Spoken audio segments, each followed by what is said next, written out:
Ik heb 20 mark betaald voor het mes. Ik vind ook 20 mark.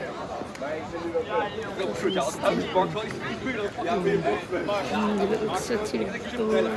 Ja, dat doe normaal.